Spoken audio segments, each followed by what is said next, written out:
When a craving hits, remind yourself of this. Every craving has a beginning, a peak, and an end.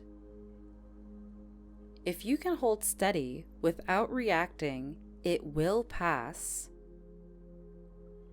Imagine how proud and strong you'll feel once this moment is behind you.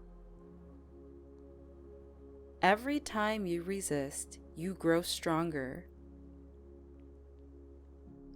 Each small victory builds the confidence and strength to face bigger challenges.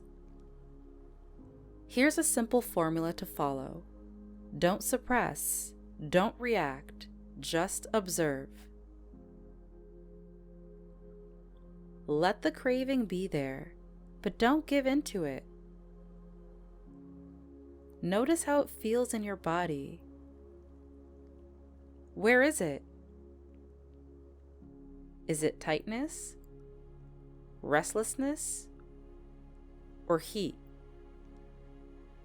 Just stay with it. Breathe through it. The more you observe the craving without judgment, the faster it will fade.